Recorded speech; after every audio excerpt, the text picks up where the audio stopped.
Welcome to The Purpose Quest, the podcast where we explore the inner and outer landscapes of true success, your path, your purpose, and your life. After a season of building behind the scenes and finishing up my book, I'm back. And today, I've got a guest. From investment banker to fractal farmer, you're about to meet Matthew Ross, founder of Indo-Eden. You can check him out on Substack. Operating at the intersection of natural capital, decentralized economies, and regenerative finance and farming, Matthew walked away from a 10-year banking career to grow coffee in Indonesia. Now lives in Bali, where he's built a layered fractal forest plantation that significantly outperforms a VC fund. He'll show you the math to prove it. His mission? To protect coconut and cacao from extinction, to keep the kids from leaving the villages, to prevent a global agricultural and economic crash, and to maximize food production, driving positive ecological, social, and financial impact. Thanks for joining. Subscribe, settle in, and let's quest. I think I went to Rome. I got invited to present at a UN data conference. Okay. I don't normally do conferences, but it was the UN, and I thought I'd make the most of the opportunity. So I got to launch, I had this word called biosenescence, and I got to launch it there. Biosenescence is the word. Is that correct? What does that mean? It's the moment at which a crop starts to die and the yield starts to drop. Okay. Like a coconut tree hits about 40, well, about 35. And then by about 40, 42, it's lost about 80% of its yield. Okay. But there's a tree still in the ground, and everyone wonders why they don't have enough nuts, so no one to be planted. And companies have to start borrowing, and they don't know why they don't have enough yield, and they blame it on environmental degradation and climate change, and it's none of that. Okay. It's farming. What I understand from you, you've lived on a farm or you worked on a farm. Sounds like you are farming in Indonesia, maybe other places as well. You're doing reforestation. You're going and presenting to United Nations. What inspired me to reach out to you was an article that I read from you on LinkedIn around this idea of natural capital and how there were big things happening behind the scenes that most people don't know about. It caught my attention. I love nature.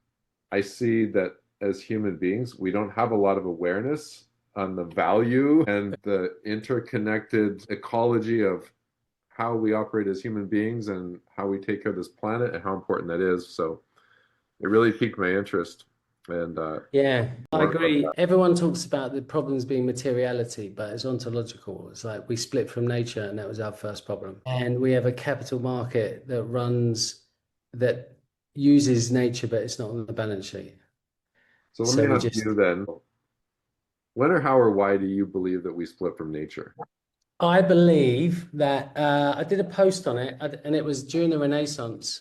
It was on the birthday of this guy called Augustine, I think. Anyway, he created linear perspective, and Da Vinci used it in The Last Supper. And basically, they created a sense of depth on a finite plane.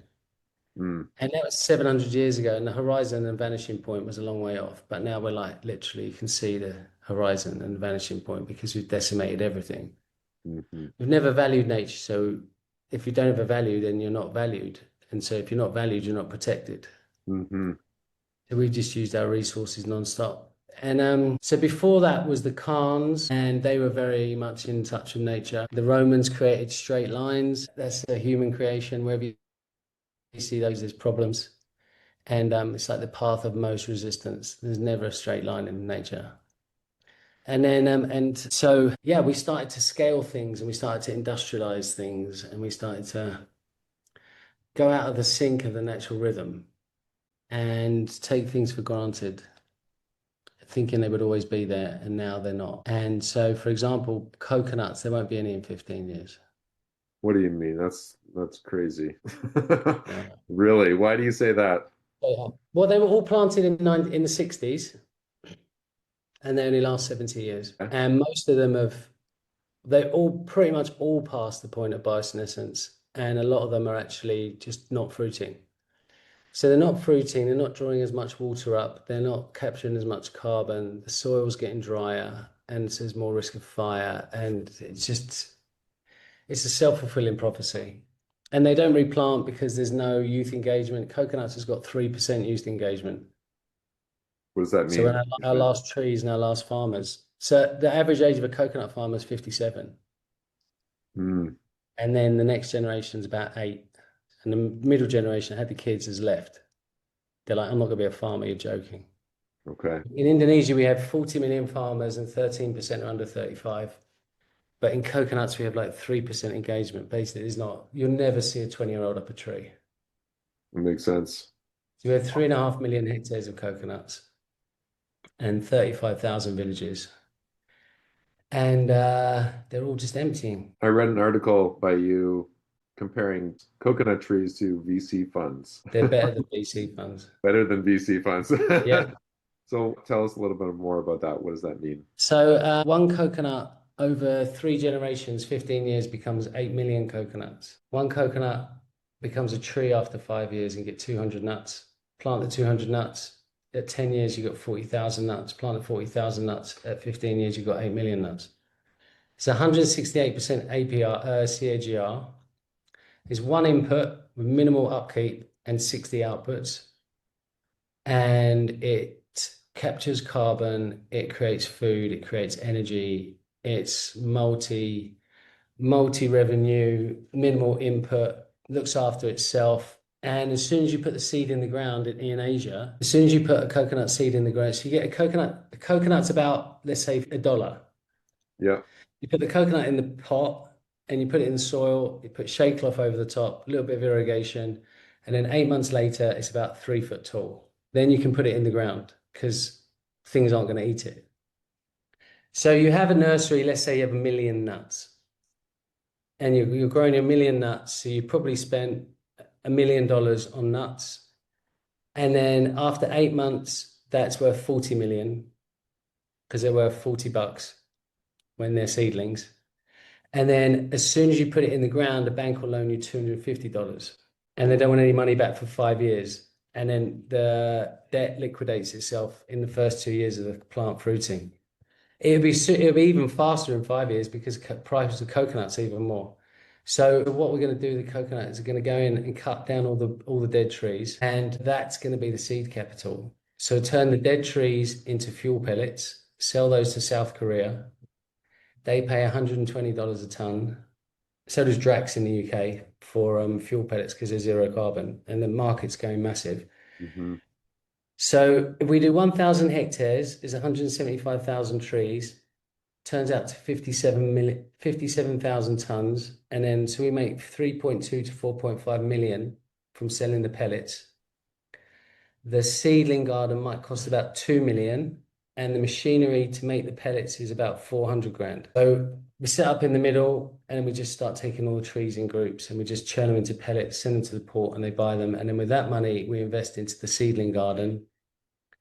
And then so nature provides the seed capital. We put the seedlings in, and then I'm going to plant them in a Fibonacci spiral. I'm not going to do grid systems. Mm-hmm. So I can get 400 palms on a hectare. Versus So, what if they were in line? So in a grid structure is about 170. Oh wow. Okay. And then next to the coconut, I'm going to put cacao. So I can actually get 400 cacao trees on there. And then I can get 800 moringa trees on there. So moringa starts making money in month 9. Mm-hmm. Month 15, I start getting seeds. So I can turn the seeds into face oil. I turn the leaves into powder and sell it to Germany for 45 euros a kilo. And then so I plant stuff in the ground, which is going to fix all the nitrates. And then I just start growing plants that are always yielding. So I like portfolios. I think a hectare should have 15 revenue streams. Mm-hmm.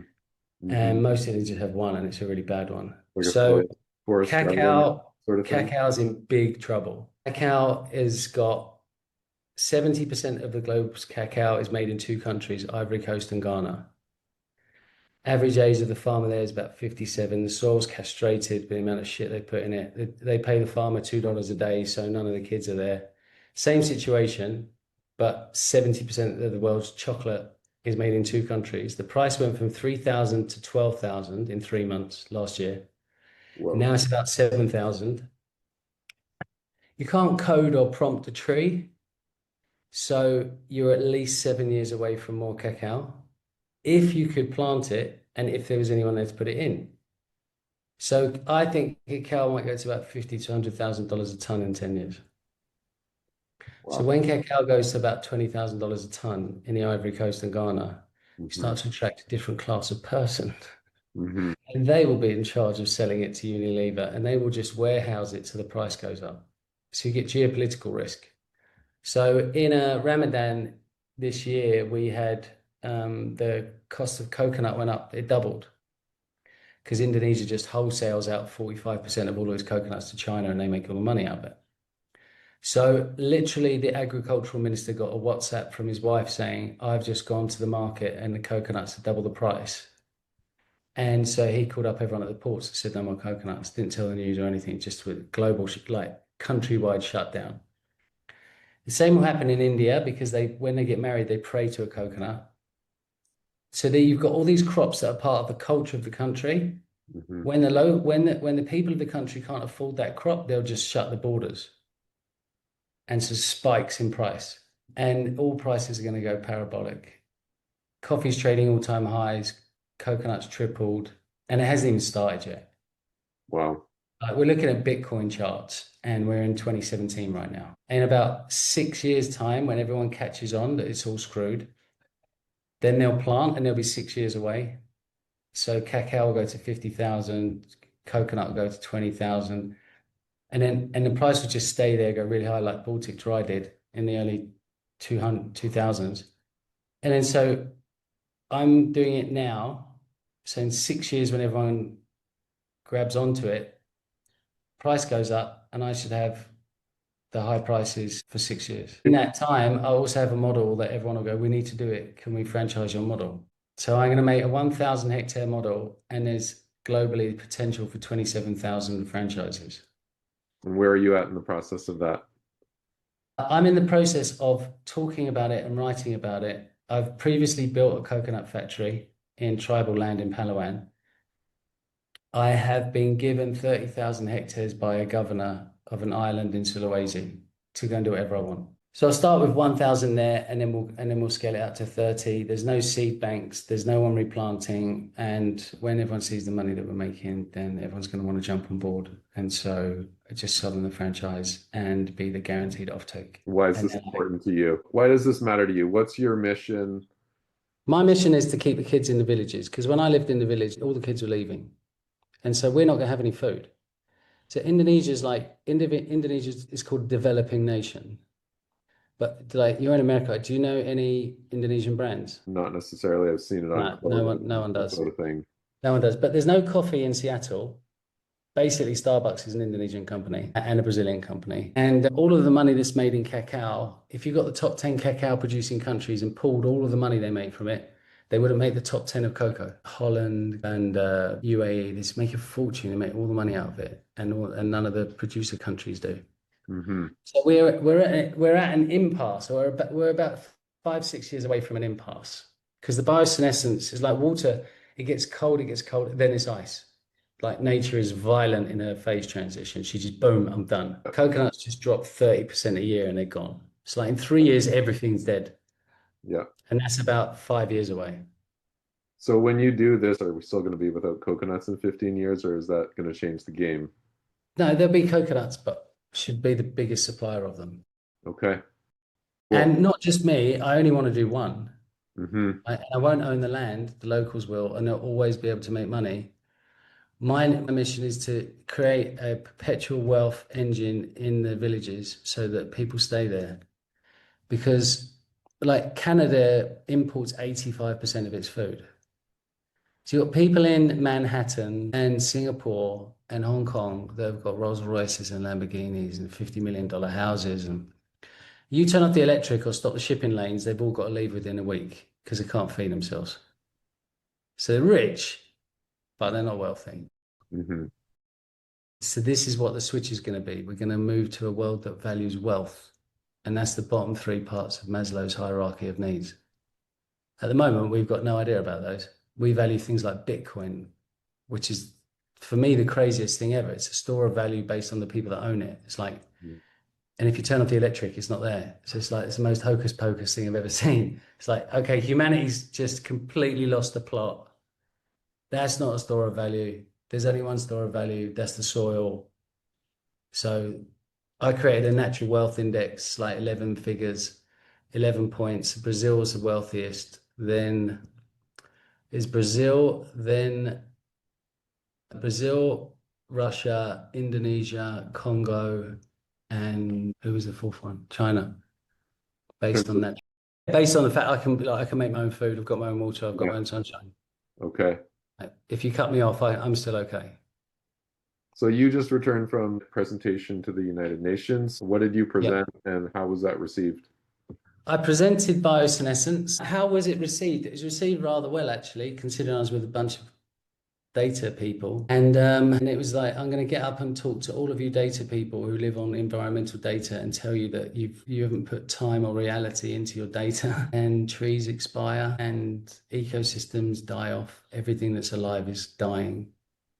And you've just got your trees in there at peak yield for 70 years, but they haven't given you peak yield for 23 years already. There's a lot of top-down Google experts who've never got dirt under their nails, Mhm. and they don't have any understanding. So when I was an investment banker before I became a farmer, I didn't have any understanding either. So I was in London. I went to medical school, then I went to law school, then I went to Goldman's, Morgan Stanley, and then I was a trader, broker, and then For got all this money. How I long were was you an like, investment banker? sorry, how long? How long? 10 years? Okay. Did you burn out? Did you just find a new opportunity? What was the shift Uh, to farming? did I burn out? I got a load of money, got more money than my family had ever made at watches and first class flights and on like all the stuff you do. And I looked around my office and I was like, I don't want to end up like these guys. Like, it's just not. I got this massive bonus and it didn't do anything. I was like, it's not that important, is it? It's got to be something else. And that's when I just decided I'd go and make the best coffee in the world. It sounded like fun. And so I left and I said to the bank, I'm not coming to the bank. And they said, where are you going? I said, I'm going to be a coffee farmer in Aceh. And they said, fuck you. So we're going to sue you for 1.2 million. And I said, thank you.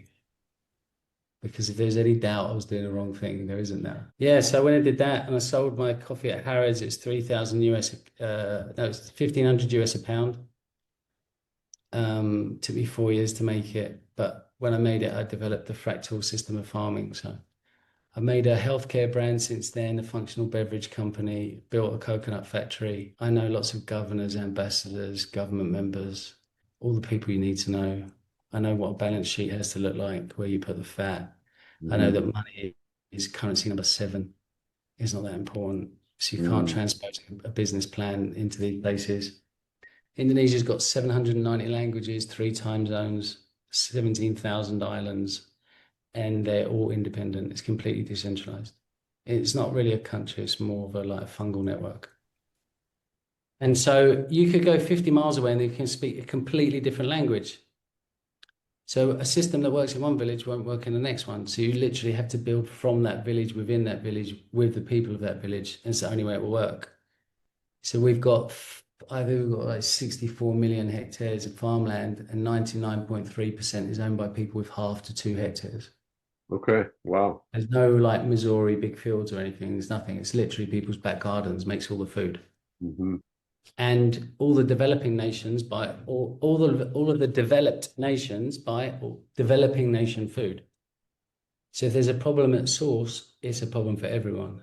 Hmm. It's like the people on the Titanic laughing at the people that were going down in the boat, but we're all on the same boat. So my job is to unfuck us and to make it very, very, very attractive to the investment world and ruthlessly profit driven because my first target is $20,000 per hectare. And then I make more than palm oil. So now investors have another option. And I have optionality. They don't, they only make one product. And they cover it in glyphosate. And it's just an abysmal use of land and kill animals and rip it down. And it's just a bunch of bandits. Like you've got no idea what happens at source. Wow. Yeah, we know this and that. And I had to bite my tongue a few times. I'm like, it doesn't work like that, guys. Hmm.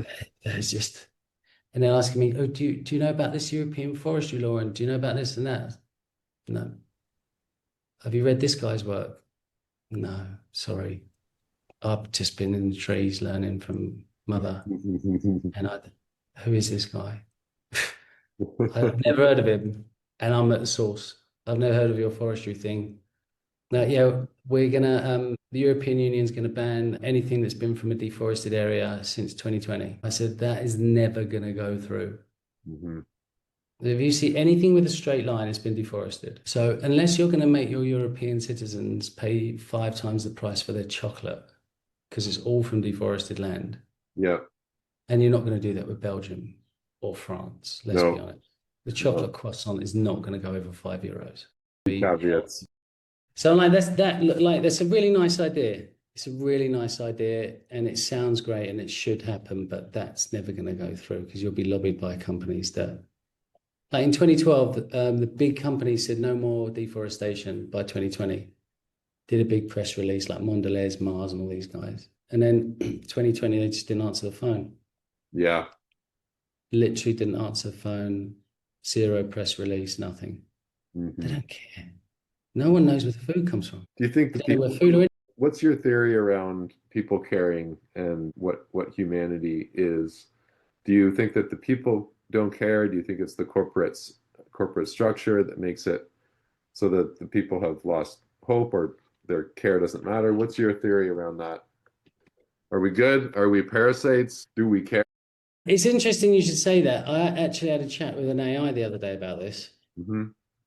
And I said, look, let's just be straight with each other.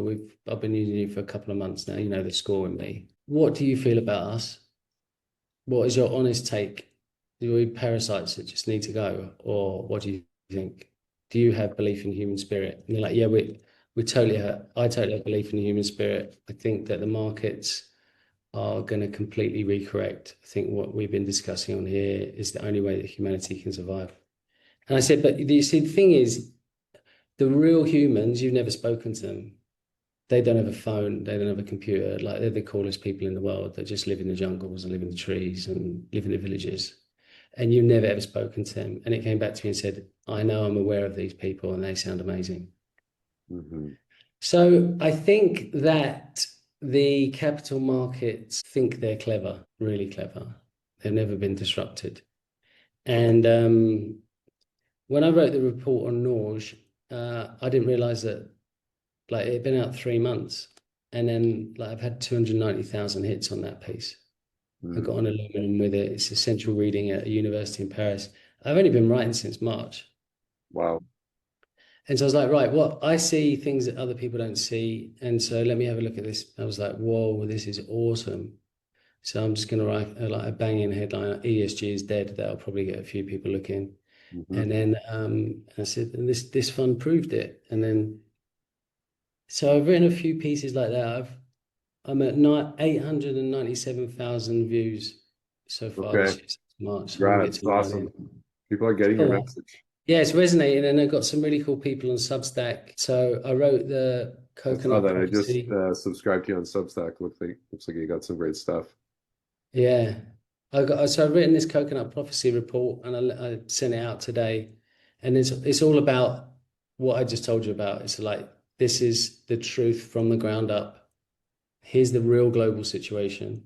So Indonesia is like for the last 10 years had exactly the same output of coconuts. It's like, no, it hasn't.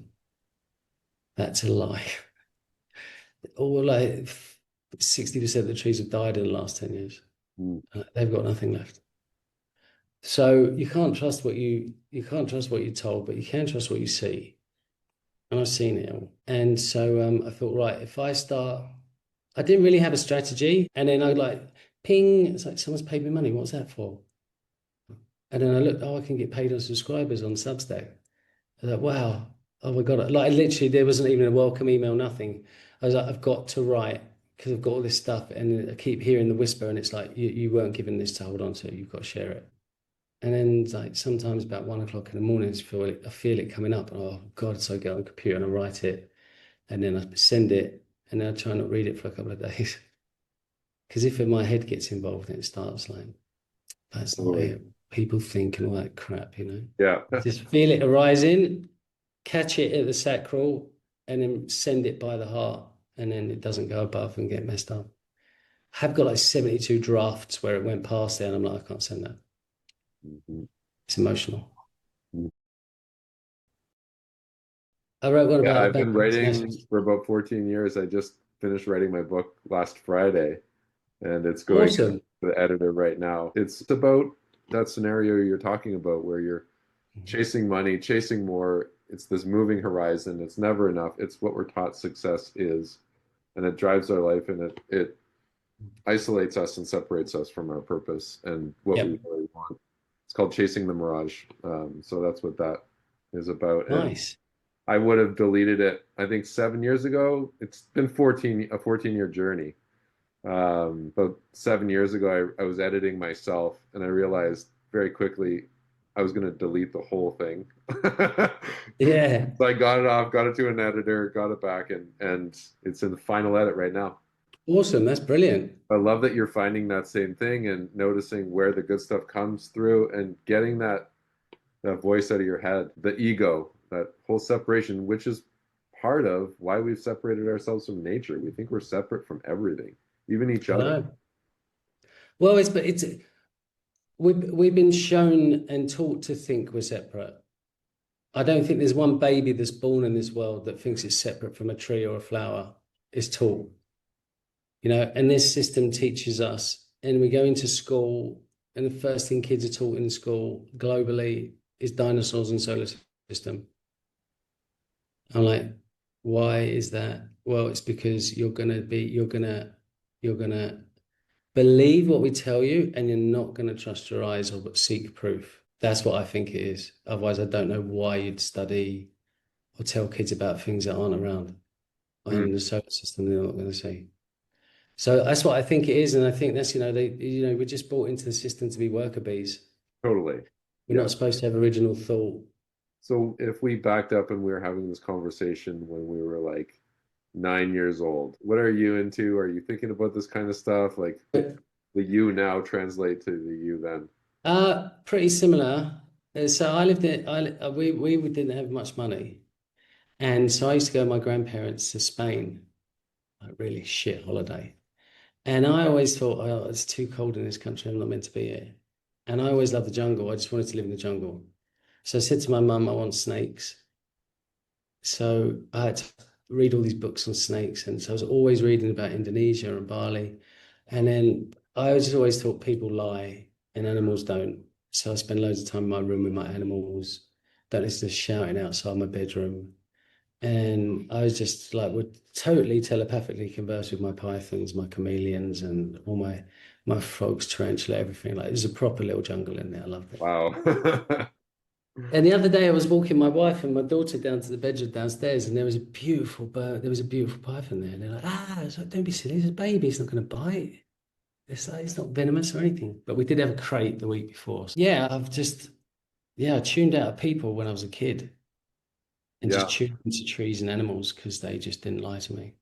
And then when So, did the interest in money kick in? So you kind of got this people very, pleaser. very clear aspect of ecology, environment, and then you've got the law, investment banker, getting to that point, making that money. Was that something that you always wanted? Tell me a little bit about that part. I thought I always wanted it because I was always told that would make me happy and that's what I should do and that's what a success looks like. So I was like, I literally ticked all the boxes. I got a scholarship to private school, was captain of the football team, went to medical school, went to law school, went to Goldman's, become a millionaire, bought watches, bought my mum stuff, did everything, and I was like, I feel this is crap. And then I was like, I've got to do something else. I can't do this forever. It's just like it's not that important. And yeah. And then I went over to Banda Aceh and I was like, this is it. I was single at the time and I love risk. I love risk. And I love risk, but I never really accommodate for it because I don't think it's risky if I feel it. You never. I never feel it is risky if I'm feeling it. Hmm. People say, why would you do that? Well, why would I listen to you? I do that because it's who I am, and I'm very different to you. And for a long time, I didn't say that. I cared what people thought. And then I got to a point where I was like, I'm king of the universe. You've got fuck you money to do whatever I want. I'm going to be a farmer. So, What's success to you now? success to me now is when I clearly affect someone's life. When I give a farmer money for the first time, when I see him pick his chest up and he feels noble and good about what he's doing and he feels proud of himself and his family. And success feels like us having our grandchildren having food. That would be success for me. And in the meantime, play the game because the game's fun. Yeah. Are you Don't hate the player, successful hate the game, now? love the game. Do you consider yourself successful now? I do succeed. I am successful, yes. I'll tell you why. I lost my mum 2 years ago, and my brother took my inheritance and sold my paintings and cut me off from my family. And then last year, I lost my mother-in-law. And the last 2 years are the worst 2 years of my life. I didn't do anything. I had nothing. I felt dreadful. I was just looking after sick people, and I lost everyone. And then I decided that I was going to believe in myself again. And I decided that I was worth it. And all these people have been removed from my life for a reason. And I had a lot to share with the world. And I could write without needing validation. I was free from need. So, am I successful now? Yes, I am, because I've gone through the fire. I'm still here. I still care. Thank you. It's awesome. Yeah. Huh. I mean, you know, as a result of creating a lot of value, you receive a percentage of that. Yeah. It's nice to keep the lights on. It's not nice to worry about the lights being on and paying the rent, right? And that's happened. You know, it's been 15 years since I left banking. So the money doesn't last a long time when you're flying to Vegas, when you're going out of Bandarache and stuff like that for a bit. It didn't last forever. And I've had some amazing experiences, met some amazing people. Mhm. And I'm kind of living on my own terms, which is pretty cool. I don't have to turn up to an office. Very And yeah, I just feeling into that belief more and more all the time. And I get to meet amazing people like you. So either I'm not isolated, you know? Yeah. And it's really cool. Like when I write from a certain place, it just attracts certain people and all my people. I'm not writing for hits or scores or anything. It just happens that what I write really resonates and it's hit a nerve and stuff, you know? And I'm like, I like to be a little bit controversial, a little bit thought-provoking on Mhm. LinkedIn. And then it's not that thought-provoking on Substack because I explain it all, but I like to poke the beast a little bit. And then Cool. also I like the game, right? So I see When what you say gates the game, the game of life. The game, the chess game. I like the game that everyone's playing. I think I've got a serious edge where I'm coming from. I've always loved games. I love chess. I've always loved football. Like I love poker, backgammon, like any game. I just love playing games. And so I see what Larry Fink's doing. I see what Bill's doing. I see what Ontario Pension Fund's doing. Qatar. I see what Donald's become. He's become the prestige. So everyone's focused on him while they do pull shit up in other places and no one's looking. And then so I'm like, I got you, I've got you, I've got you. I know what you're doing. I can see what you're doing. I can see why you dropped that thing and you wrote that. I'm like, because I'm seeing these, I see like, I hear the words in the gaps. I read between the lines, between the words, intonations, speeches, interviews. Like I watch it and I'm like, oh, that's where it is. Mhm. And so, for example, Wyoming has just put through a stable coin. I don't know if you know that. So they've got their own Bitcoin cryptocurrency. So they put a stable coin through in Wyoming and they haven't stated what the asset is that the stable coin is related to. What it's based on. I think it's based on soil because Wyoming has got the least amount of institutional investors, the most amount of farmers, the least amount of people. You like the guys, the players can't be in every single state. They've got to learn up one state where they can push it through, and then it becomes precedent, and then they can start filling their boots everywhere else. So there's like a change on the Getty quote, like the meek will inherit the earth, but they won't, not the crypto rights. He said the mineral rights, but I say the crypto rights. So I think the boys are pushing through soil as an asset. Now Kraken relocated to Wyoming last month, and Kraken have the capacity to do interconvertible cryptos. So it might look like a treasury, but it's going to be based on farmland ownership. So it's blockchain. Mm-hmm. And they've got a blockchain. Well, if you look at Nebraska, Bill bought loads of Nebraska. Nebraska's trading at a 16% discount to the rest. Farmland in the US has outperformed the S&P for 30 years. It's not had one down year apart from last year by 0.1%. And it's got a third of the vol of S&P. In the last 5 years, assets under management has like doubled in American farmland. So you've got like these are moves by the big boys. Mm-hmm. Bill started 10 years ago at Cascade Investments buying farmland. He's not stupid, right? That boy was trading software when everyone was laughing at him about hardware. Money just flows to money when you don't care about money. Mm-hmm. He's out there just playing the game, right? And then Larry talks about nature in his 21 chairman's letter. And then in 2025, he doesn't mention nature, ESG, climate, nothing. He doesn't mention any of it. But in his chairman's letter, he said the best things that have happened to the world is capital markets. And we're now looking at the biggest opportunity the world's ever seen, which is $68 trillion in infrastructure. He's not talking about ports and roads. Mm-hmm. They're going to put nature on the balance sheet. They're going to start with soil. So Bill buys Nebraska at $1,600 an acre. Then he goes to Brazil and he buys ExoMad, which buys all the carbon credits in the world. But they're based on biochar. Sells the carbon credits, pays for the biochar to go to Nebraska, puts the biochar on his soil in Nebraska, and his $1,600 an acre goes to $16,000 an acre in 5 years. And he owns $250,000 of them. They all do. The Ontario Teachers Pension Fund, I've never even heard of these people. They like own half of America's farmland. It's insane. No way. Yeah, Qatar, everything. All of the states have got farmland that trades at a price, and they've got an index. And the index has always outperformed. I think American soil is terrible. It's got nothing. It's a continental plate. All the good stuff got washed out.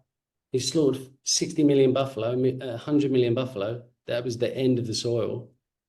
Since then, it's just been trading off like pesticides, NPK and stuff. What are you saying? They've spent in the last 10 years buying farmland at bargain basement prices because they know that the only asset that's ever going to be worth anything is soil. So they're rebuilding that soil and They will rebuild it once it's become official. Okay. And the way they'll trade it is via a coin. Donnie loves a coin. Right, so he's liberating all the crypto markets. So Kraken moves to Wyoming. Wyoming passes a stable coin. I've never been to Wyoming, but I don't imagine the legislations at Wyoming know much about stable coins. I think they know Ginny that's got a ranch down the road, but they probably don't know much about the underlying crypto stable coins. So they push it through there. They probably give a couple of people a nice flight to South France by Machado or something, and they get the stable coin through. Easy. And then that sets a precedent. Now the rest of America is available. And they will start trading stable coins on farmland. And they're really clever. Because that's a really clever move. They can make loads of money. Unless there's another move. And the other move is if you're trading soil, and I agree that is the only asset, Bitcoin, gold, fiat currencies, they're worth nothing. Because they're all illusions. Because if you haven't got food, what are you going to pay for it? Right? So soil's the number one underlying asset. All these guys are up to the yin yang in the cheapest soil that's ever been in humanity's history. Soil will now go up through the roof.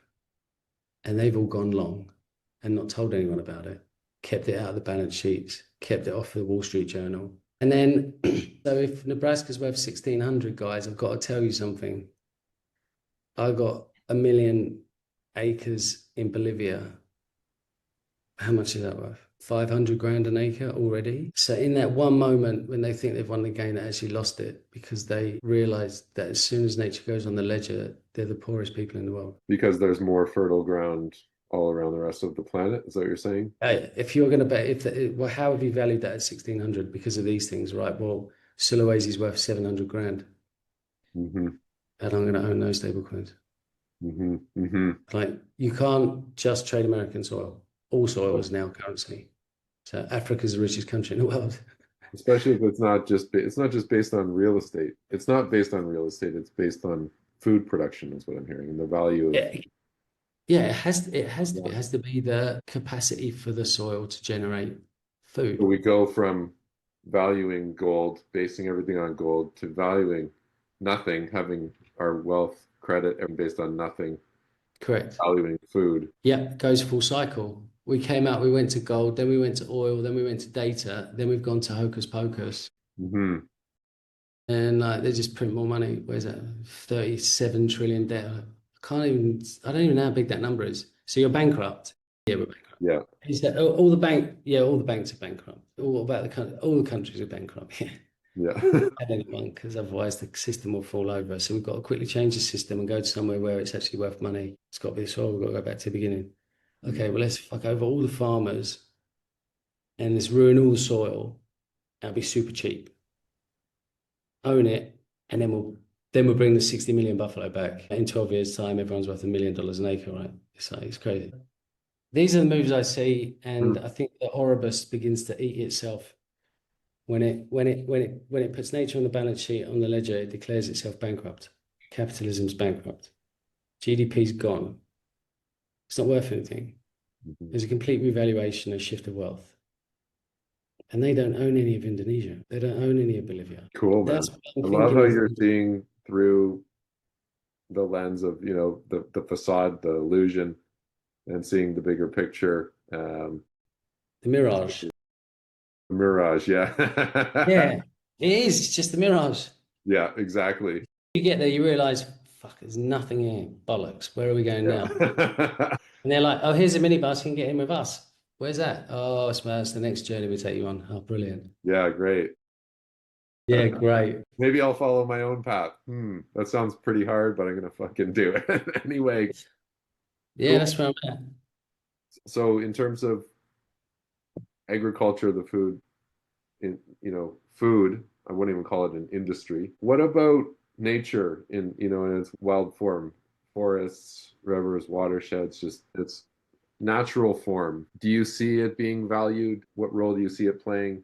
Yeah, I see that. I see water getting stable coins. I see watersheds. Basically, the insurance market saying that we're not going to insure you in about 10 years' time because of flood risk. So you have to plant mangroves and then you won't get flooded. And there's Texas floods because X, Y, and Z is happening. So shit, we have to plant loads more trees. Otherwise, I'm not going to get insured. Mhm. This is like forcing it into the value has to go into the land Mhm. because there isn't any other options. And so the stable coin will be valuable because there's nature, Yeah, I mean, like if you own the healthy water nature. credits, if you own the water rights and someone's got a farm upstream, they're putting glyphosate in it, you're going to fine them. So it is good for nature because nature has to be valued at some Mhm. point. And if we value it, we'll take care of it. And it's the only part of infrastructure that appreciates in value. Everything else depreciates, roads, business, machines, everything. Nature, you put more money in, you get more money out. Mhm. You look after it, it's going to give you more. But there's more places that have got a lot more than America. That's all Yeah, it is. it's amazing. It's a really important conversation right now, and you've got a really valuable viewpoint, perspective, and experience with it. I'm super glad that we got to jump on this conversation. It intrigues me to learn more about what you're up to. I don't know if there might Yeah. maybe be an I'm opportunity to join forces or something in the future. yeah, for sure.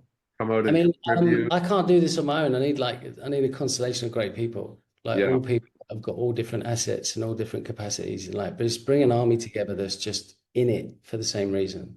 yeah, It's just so much for everyone. beautiful, amazing. Mm. I have one more question for you.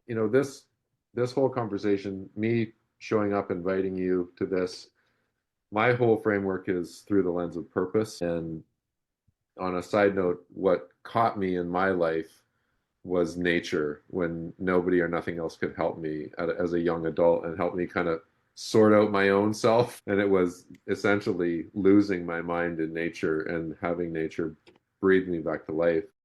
Yeah. And I found on the other side of that, I found answers to the bigger questions like, why am I here? Who am I really?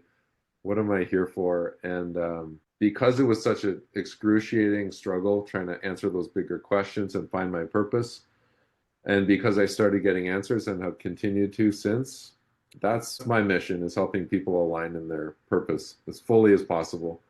It's what I believe is going to save us and be that I agree. what not only saves us, but helps us grow and elevates us to what we can be. Yeah. And usually I'm talking to people about their individual purpose. I wonder from you, like, what would you say the purpose of humanity is? Our purpose. Our purpose is to propagate and elevate nature. She gives us herself in her raw form, and it's for us. Human capital is the only part of natural capital that can go and everything's all right. We're superfluous to the needs of nature, so we must be here for a reason. And that reason is to help her grow, to push her, and for us to have always have enough. Scarcity is like insane. We should always have more than enough, always. But the system has created this weird anti-human scarcity thing, which is just we shouldn't ever have scarcity. We should always have everything we would ever need. That's what she does. That's what she provides for us. So our purpose as humans is to like I got a picture of an Italian mountain of just like slate marble. And then I superimpose over the top of it David by Michelangelo. I'm like, that's our purpose, is to see the art inside her and take it out. Is to know that there's medicines in leaves. Is to know that fruits can do certain things. You know, you have little pixies and little Wendigos that live in the like Appalachians and all that. And their whole purpose is to pick up the seeds and go and propagate them everywhere. You know, even little trolls and all that. They're mythical creatures. That's what they're here for. To help mum. They're like, what are you doing? Why are you not helping mum? Why are you killing her? You know, that's why they get upset with us. They're all real.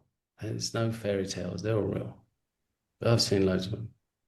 And what would you say to someone who doesn't know their purpose, isn't connected with nature, is struggling right now financially, and that's all that's on their mind?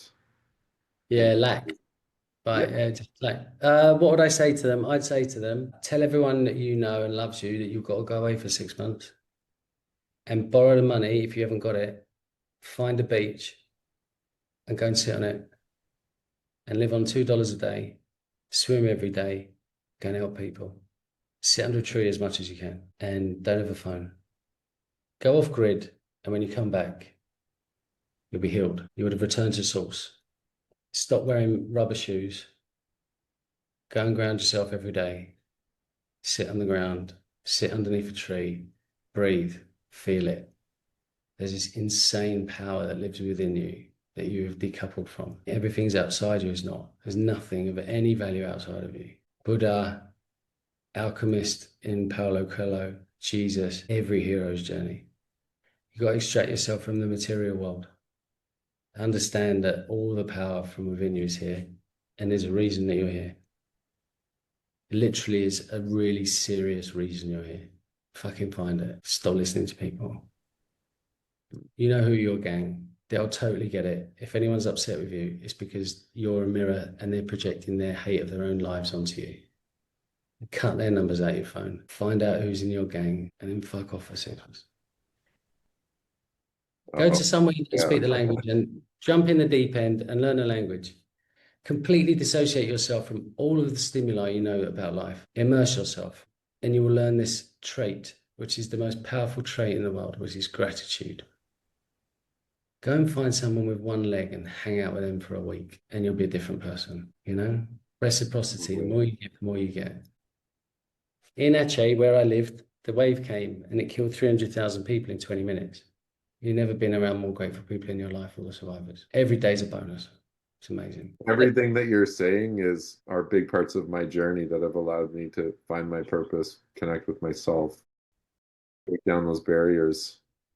Yeah, it's like I like best film ever is Fight Club, right? And it's just not feeling anything more. So he goes to all these emotional groups.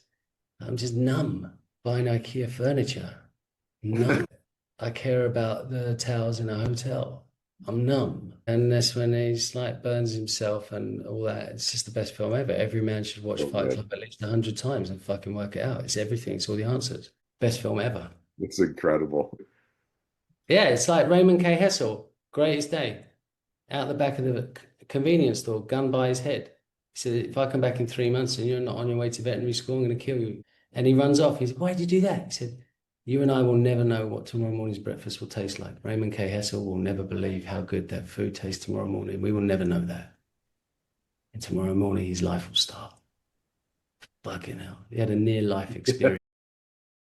What a gift. It's a gift, right? It's like, okay, do I have to hold it against your head? Why do you think there isn't a gun against your head? Exactly. There is. Could go at any minute. Yep. Yeah. And continually over and over in my line of work, I've been coaching for nearly 20 years now, one-to-one groups, business, relationship, personal purpose, everything, right? And I'm more and more fascinated every day by how powerful a problem is and how important a problem is, whether that's a gun at your head, not Mm. knowing what you're supposed to do, stress about Yeah. money, stress about, life path, career path, being a parent, not being a parent. But the problem is the catalyst. The problem is what becomes the awakening. Yeah. Where are you going to get the thrust? Hmm. Because a plane can't take off without headwind or without friction. It needs a problem to overcome to take off. So where are you going to get your thrust? I was just going to sit getting weathered on the fucking runway, bashed about by the wind, everyone going past you. Right? Just be the buffalo. The buffalo goes to where's the fucking center of the storm and just walks straight into it. Like when they corral the wild horses with helicopters, apparently in every 100 wild horses, 10 will run at the helicopters. They're the ones that get away. All the rest are bitches for the rest of their life because they got caught. Run at the problem. And you'll realize it's like pulling the curtain back in The Wizard of Oz. Oh, it's just an old bloke with a microphone. And I was worried about it the whole time. Get some brains, get some courage, get some heart, and pull the fucking curtain back. Let's go. Yeah. Let's go. Incredible, man. Hey, man. Big yes. The Wizard of Oz, the Oz is the ounces of gold. That's why it was the yellow brick road. Why it was in the Emerald Never Palace. knew that. Yeah, yep. It's the big fucking lie because they've got to make a movie about it and make you pay to go and watch it. Right, 1950, we're going to make a movie about the next 50 years of your life. You're going to love it. We're going to brainwash you a bit. You think it's a great story. You never even ask what the fucking road's about. The Scarecrow's really cool. You need heart, brains, and courage. Oh, which one am I like? The Tin Man, the Scarecrow, the Lion? Yeah, it's got to be all of them. Super cool, Matthew. Amazing. Yeah, Great man. conversation. I love what you're up You have to. an amazing energy, bro. Thank you. You too, brother. Well, we both spent those 6 months on the beach. We both sat with people who have so little in comparison to the Western world and who are 10 times, 100 times more happy. Uh, Yeah. we both found what we care about. And yeah, And you it's know what? There was no hope and there was no luck involved. Hope is the last dying wish of people that believe things can happen by accident. Fuck, get rid of hope because you're outsourcing your future. And luck, no. Did you win it on a scratch card, your beach journey? No, you made the no. hard decision to go there. Yeah. You have to get your nuts out and fucking live life. Just unzip, pull your nuts out and start walking. Put them on the cold, slabbed table. And I tell you what, there's not many men up there that are willing to go nuts out with this Japanese sword over them, going, right, I'm standing, I'm ready. Let's go. It's a quiet table. Totally had to do that. Not literally. Quiet. Everyone else graduated high school, went to college, they went to the grad ceremony, all this stuff. I just bought a one-way ticket to Central America and packed my backpack and went to find myself. I And did my very 33. the first 15 minutes was one of the most uncomfortable experiences of my life. Arriving there and going, what the fuck did I just do? And Yeah. I stuck through it and it became the rest of my life. I left at 33. I didn't understand the meaning of 33, you know. And it was only when I got there I realized that, oh my God, I have to unlearn everything I thought I knew. And there is a higher power that is fucking real. And I've got to have faith. And my operating system is totally fucked up compared to this lot. So Mm. that took me a long time to reconfigure, get rid of the bugs. Those things take time. Yeah, They do, they take a long time. And definitely. so have a plan and leave it there. Make a plan, go, yeah, that's where I'm going. And that's the end of the conversation. Unless you think you're better than the big man at getting there. Best of luck on that one. Mhm. You know, if you want to make God laugh, tell him your plans. Pisses himself. Side split. Ah, look, there's another one of him planning. Brilliant. Oh, it gets me every time. So how does that add up then in terms of like make your plan and that's it. Make your plan, turn up every day, believe in it. Yeah. My Indonesian business partner said, Matt, I love the fact you've got these plans, but you spend a lot of time there. One day a wave can come. Yeah. He goes, so have the plan, but don't spend any time, because if the wave comes and you lose everyone, you'll regret all the time you spent there, because it never happened. Make it, send it, leave it. Speak it, write it, say it, believe it, feel it, send it. Don't think about it. Mhm. It's done. How can people find you? How can people connect with you? Substack is best. Substack's best. Obviously, it's become nighttime since we started talking. You hardly see me. There we are. There you are. Yeah. So Substack. Substack's good. And yeah, Substack, I reckon, is best. I'm not really on socials too much, but Yeah. Substack's where I'm. It's pure Substack. I like it. And what's next for you? What's next for me is sell, no, not sell, get the right people around me and begin my coconut project. I'm going to reach out to you, see if there's any way I can contribute to that. I love the project. I always say, if you could eat one food for the rest of your life, what would it be? And every time for me, it's coconuts. So Yeah, it's the everything. best. It's the best. It's got everything. Yeah, exactly. Yeah. You literally can live on it, yeah. Probably the only one you can. You build a house out of it, you can live on it, you can have a fire, it does everything. It's a tree of Totally. life. Like Yeah. no accident. Well, it's a good sign I got tears in my eyes wrapping up this interview. So that's a Cool, really man. fun. I love this conversation, Matthew. Yeah, me too. Cool, brother. Thanks All for right. having me. See you, man. Take care. See you, buddy. Bye. Huge thank you to Matthew Ross for taking the time and for the work that he's doing. I'm super moved by the conversation. I can't stop dreaming of flying to Indonesia and helping him on his farm. I hope you found it equally inspiring and that it inspires aligned action for you in your life. Subscribe and rate to keep the quest alive. Check show notes for the full transcript. And if you want to support the mission, please share this episode with your friends and your colleagues. I'm Brodie Whitney, here to serve you on your path and your purpose. Thanks for joining. I'll see you on the next episode.